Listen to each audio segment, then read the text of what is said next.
Thank you for joining me. Or I should say, hello, twins. This is your WDF speaking. Your mission tonight, should you choose to accept it, or whenever you hear this, because these are timeless, is to attempt to understand what I'm about to explain, because it's not. Oh man, I was going to say it's not fully congealed, but that's not the right word. It's not cemented yet, but my guides are saying talk about it anyways. And so I'm also going to say if you hear this mission message and you feel like you hear some parts of it that either I'm not describing in an easy way that you feel like everybody else could understand, or like you just feel like you have another puzzle piece or key code, please feel free to add it in the comments below. So I think I put in the title of it, it's like sensing opening gates. And it's funny because this started out as actually a raven feather that came to me. And then an elder and I got to talking about feeling when gates are opening.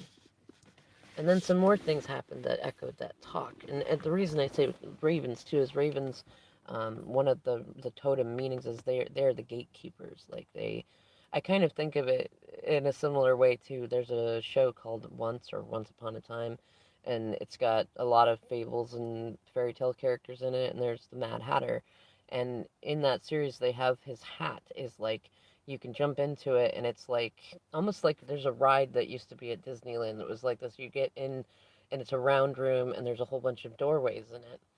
And in the Mad Hatter's one, it's like, there's like a mirror which goes to Wonderland, and then there's other doors and they're different colors and things like that, but these are different portals. And so I kind of think of like that raven energy as like they would be the guardians of those uh, gateways, kind of like some Vesta energy, who's the goddess of thresholds and things like that. You can I don't know, you can find many many different sources and places to seek this information, but the conversations then, even with people that I like, just say strangers in a place that I've gone to socialize and make new friends, brought, more of these conversations coming up. And then more so in my mind, I've been noticing it too, is that feeling when gates are opening. Now, a gate can mean many different things. This is kind of the fun of it, and I suppose it's part of the mission for you is learning to take what of this information feels like you can understand it now, or that you can play with it now, and I don't know, making it yours in some way. But so for me, like the opening of a gate could be, for example, you might, like, say you're talking with your twin about something, or you're talking with another divine feminine, divine masculine, or something, and you know that you have a message for them, or there's something that you feel called to say to them. Could be a good thing, could be something that you might consider that may hurt their feelings or be triggering or something like that, and like you feel really called to say it. And let's say you say it, and it seems like either they don't get the information or they don't understand it, or yeah, they are triggered by it, but not in a way that they're conscious of, and they're like, oh, I'm triggered by this, which means I have some healing work to do. No, like they're triggered and it just goes kablooey, right? Well, there are many, many times in your journeys and in your missions when you're going to find that the first time, or even the first few times that you may say something to somebody, they may not be in a place where they are receptive to hear the whole message. And actually, spirit will show you there are many times that actually it was still good that you said what you said, or did what you did, or didn't do what was expected of you, or whatever thing, that it triggered them. And even though they didn't get the message, or they didn't get the lesson, or whatever it was, that they needed that triggering. Maybe they went and then um, I don't know, got in an argument with somebody at work, and that ended up bringing in a similar lesson that they needed. And then, the next time that you say it, it could be a similar thing. And then let's say it gets to like 10 times that you had the same message that you really want to pass on to whatever person. And you might get into a space where you're like, I've already said it enough times. They should get it by now. Or it didn't work the 9 other times that I said it, or things like that. But then you'll say it that 10th time. Like either you follow your heart or you're like, okay, here, spirit, I hear you. I'll try it again. I'll try it again. Worst case, it's the same thing as before. And you do it, and then they hear you. And then it changes something within them. Like it's something wakes up. And those moments when things like that happen, that's when a gate has opened and you actually were able to sense it.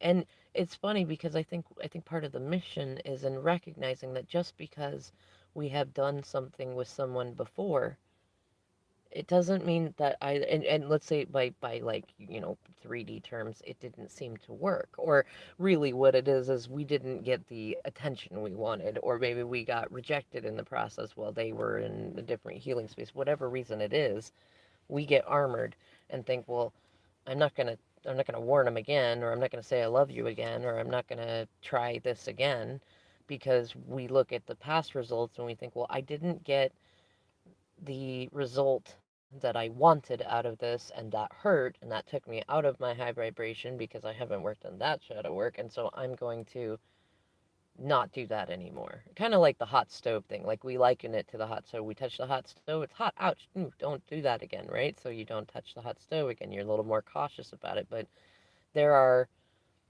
there are moments though, and part of it is in your learning. This is part of learning to be authentic too. Like you might say something to a family member, you might repeat boundaries, and let's say the first four times, because either it's likely that you've not had good boundaries, and then on top of that they don't, and then they don't know exactly what you're doing, and so it seems like a threat. So you do it four times, and you're like, oh, I'm just so tired of communicating this. Either you cut them off, or you avoid them, or you try to like placate them because you feel like it's not going to change. But then when even your own, like when you don't have the energy to placate them or ignore them or do whatever thing, then the boundary comes out again, and then something happens that's different. And like, especially when it comes to like, laws of the universe, you got to remember that what you expect to happen is what's going to happen. I think that's another part of this mission. The message is that, like, change the way that you think about the results that you're getting. Because as long as you believe that the results that you've gotten are the results that you're always going to get, then that is what you're always going to get.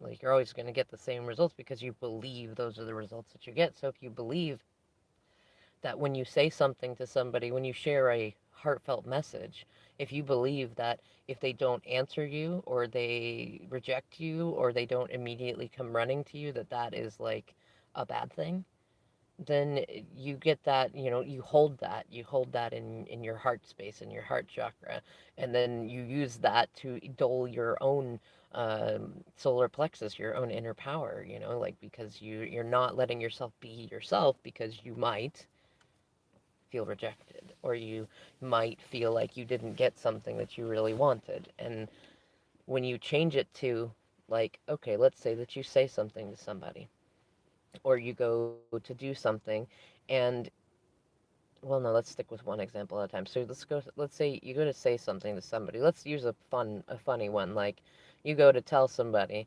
that's walking around that they got a booger in their nose, right? And you're like, hey, you got booger in your nose. Here's a napkin. You want to get it out? And let's say that they yell at you and they're like, I don't know what you're talking about. Why would you say that to me? How could I not know that I have one in my nose walking around? And they walk off and they got it in their nose.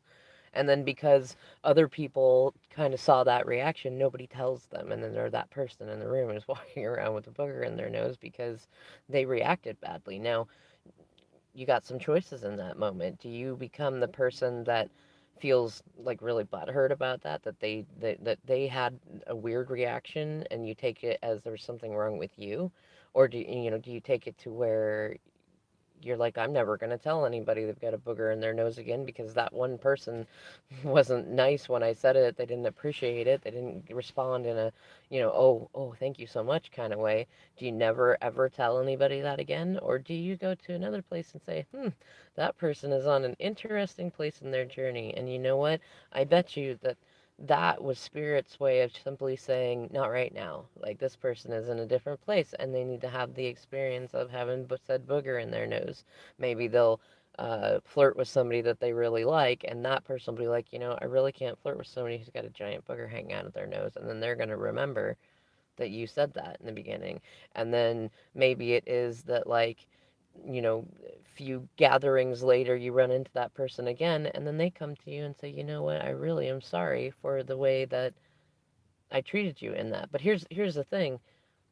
Most often, we don't get that recognition later because when somebody reacts to us that way in our own minds, we peg them as a bad guy because they treated us as a bad guy. And then the rendezvous never happens. But when you look at the reaction, you don't take it personally and you don't let it like ruin your party. You don't let it like, unseat you from your high vibration and stuff. Then you start to get people who recognize. They recognize you weren't, you were being helpful. You said something that a lot of people don't say because they're uncomfortable talking about boogers, or they're uncomfortable telling someone, hey, your tag's hanging out, or, whatever simple thing. But that translates to bigger things too, to where, like, you might know people that are, say, let's say they get into like chronic bitterness, and you may have known them that way for a long time. You may have even said some things to them about it, and it didn't quite go the way that you wanted. Maybe they got better at you, or they wouldn't believe you, or they said you didn't understand, or whatever things. And then what do? That do you then just go, all right, I'm writing them off. They're never going to change. They're broken. They're whatever. I'm never going to say anything to them because it doesn't help. And then you hold that in. That's part holding in a part of your own authenticity to not respond to people. I'm not saying not to, like, there's a difference between responding and reacting. It is always good to learn about and recognize our triggers, and as much as possible to heal them, and to recognize the difference between when we want to react to somebody versus when we want to respond to somebody. That when we're in responsive energy, then that's when we have the choice to be authentic or not be authentic. And some of those moments may call for kind of standing in our power, which can feel similar to reactiveness, but it's not. And I think that's kind of another part of that, like recognizing when a gateway is opening or a gate is opening. It can also be within you. Like when you have somebody in front of you, let's say you have somebody in front of you who is gossiping and disparaging somebody that you know, who is not the things that like, let's say person A is saying things about person B that are not true about them. And in those moments, you have a choice. Like, your reaction may be to freeze and be like, oh, I don't, well, like, well, if this person would say that stuff about them, I don't want them to say that kind of stuff about me. So I'm not going to say anything. Or, you may know that person A is like, in a way, like profiting off of what they are saying about other people. Like maybe they're putting them down, or making them seem lesser or something like that. In some sort of way, they're doing that. And you don't want them to do that to you, especially if, say, person A seemed like a good person for a while. So you shared a fair amount of yourself with them, that if if you were to upset them and be on their bad side, that they might then turn around and do the same thing with you, which is likely true, though in those moments when you're hearing them talk about it, you have a response of your own that is genuine. Now, I mean, if you agree with them and whatnot, okay, then you're already there. And there's some other things we need to talk about later. But assuming that you don't agree with somebody that is saying things about other people that is not true and not genuine, especially if it either attempts to or does damage the reputation of the other person, or gives some sort of stolen power or gains to the person A, and you feel like that's wrong. When you feel that gate opening within yourself, like when you feel that moment when you want to be like, hey, that's not cool. It's not nice to say things about other people that are not true, Or you may even want to go further and be like, it might feel good for a minute. You might feel powerful for a minute to try to talk down somebody that you're actually envious of, but it's not going to help you. and it's not helping them, and it's just not, it's not honorable to be trying to gain power by bringing other people down. And or you might have something like that. You might even simply feel the gate open and say, you know what, I will talk with that person about this news. I'm not going to gossip. I'm not going to engage in a third party conversation about this stuff. And that may feel almost like a rush in itself. It may feel like a conflict. It may feel like, I don't know. It's funny because a conversation like that came up earlier, and they were talking about like how hard it can be to stop people around you from gossiping or slandering or doing things like that because you don't want to rock the boat. And I said, you know what though? It's like anything else. It gets easier the more you practice it. And I've practiced it in moments with people that I didn't really want to talk to at all, as well as people that I like to talk to every day that I really appreciate. And it does. It gets easier. It's a simple boundary, like not to participate in it, and it's easy to get pulled into it. But I think that the reason it's coming up as an example is because those are moments when you can notice gates opening within yourself, and you might notice other moments when like maybe you want to communicate some emotion to somebody. Whether I don't know whether it's romantic or sad or mad or whatever. You want to communicate something. That's when a gate is opening, and it's similar with other people, though, because it's funny. It's both an inward and an outward sensing, and so like once you can recognize a gate opening within yourself, you can start to begin to recognize when spirit is bringing you signs and feelings and signals or dreams or things like that of gates opening with those in either in your like closer collective or with your twin. I think that your twin is probably going to be a more I want to say a somewhat easy, well, it depends on where you are in your journey. Your twin could be a very difficult person to sense a gate opening with, and that could be kind of a motivating factor to observe through others, or it could be that they're the easiest example, and so that through you being able to see your own reflection with them and sensing the gates opening between the two of you, you may be better able to sense them with others. And what I'm feeling guided to say is that this lesson that you're going to kind of, I suppose, teach yourself in a way with your guides and stuff is to help you do your light work, because there will be, it's not just about sensing when a right moment is to say something to somebody or to stay silent or to do things like that. It's also those moments when, I mean, you may come across somebody that like I don't know. Let's say you get invited to some picnic at a park party or something like a community movie night or something, and you don't typically go, but you decide to go. And let's say you know like one person, a neighbor or something, somebody who invited you, don't really know anyone else, but when you're there, you can pick up on certain energies of people around you. And maybe there's like a couple of people that you're like, I would like to talk to those people. And you can sense in those moments, those are gates that are, and they might not even be open. You may go and approach somebody at that party thinking, I feel called to talk to this person. This might have to do with my light work, or this might have to do with my twin, or it might have to do with my work for myself, whatever it is. And you go up to them, and like maybe people just won't stop coming up and talking to them, or maybe they're a little weirded out because you're a new person and you're just like, hey, how's it going? Or whatever thing, and it doesn't work. Those are not moments to close yourself off to doing that in other times. Like that may have been a practicing moment, or it may have been actually that there was more to discern in the gate opening or closing. Maybe you waited a little long, or maybe you went in a little too fast and there was more to observe first, which isn't a right or a wrong thing. It's more, I mean, think of this as like a game. Like you're learning how to play a whole new board game that nobody's ever played, or more of a, I guess, a virtual reality game, augmented reality game.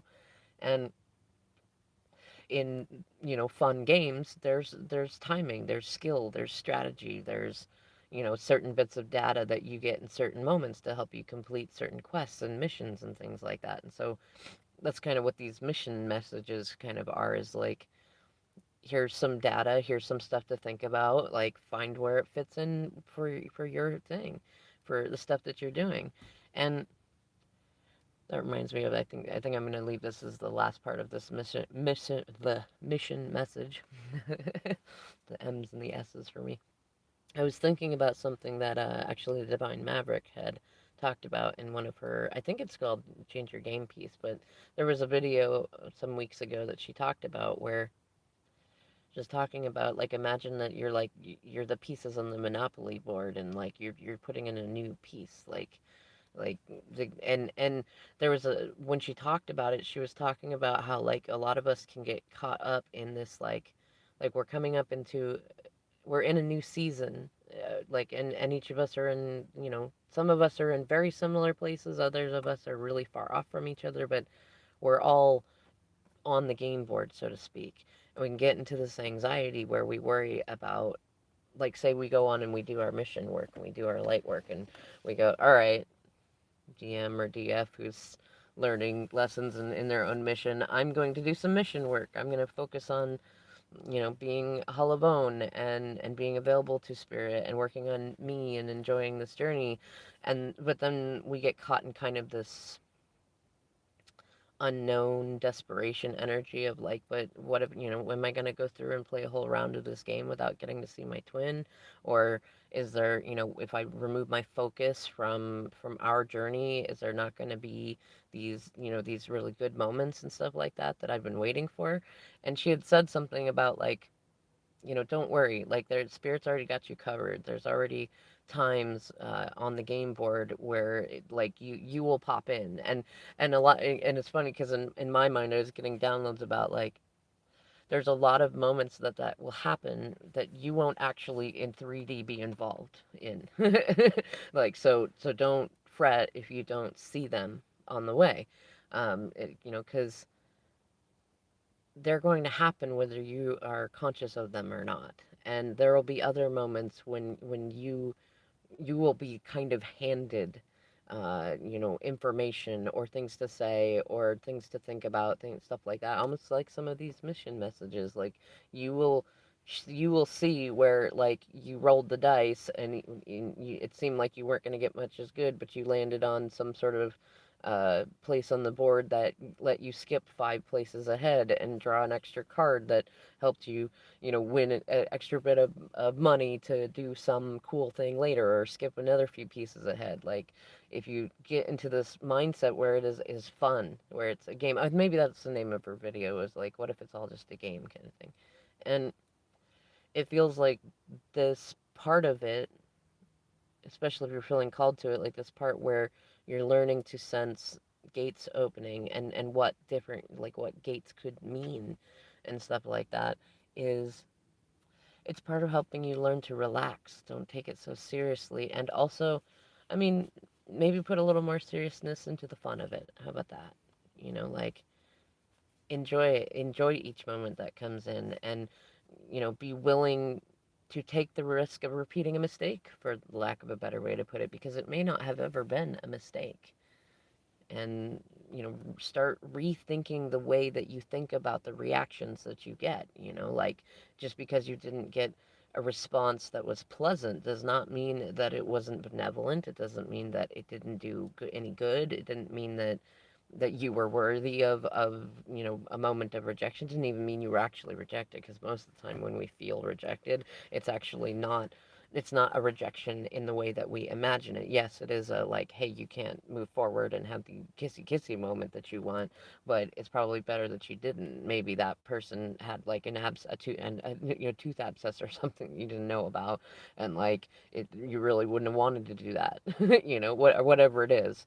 Like, usually rejection is more about what's going on internally in the person doing the rejecting than about the person who is reaching out or being vulnerable or offering information or doing kindness. It's usually about the person that they're not in a space to be able to receive that love or that information and things like that, or or the gift of the space or your presence or whatever it is that you felt called to do that you thought didn't do anything.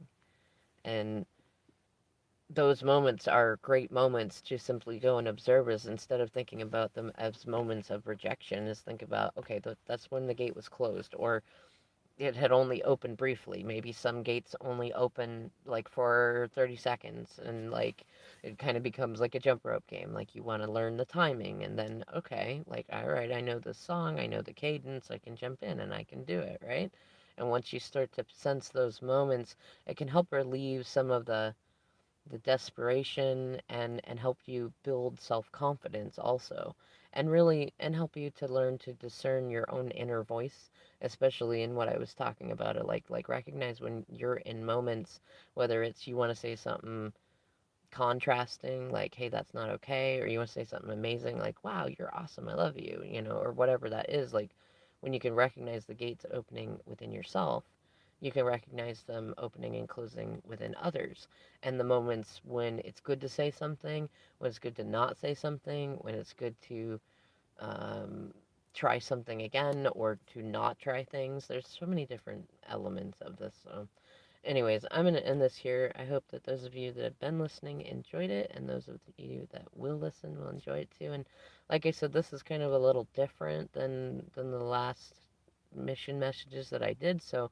if you'd like to contribute something to it or add to it, I'd love to hear it in the comments below. And I'll see you in the next video.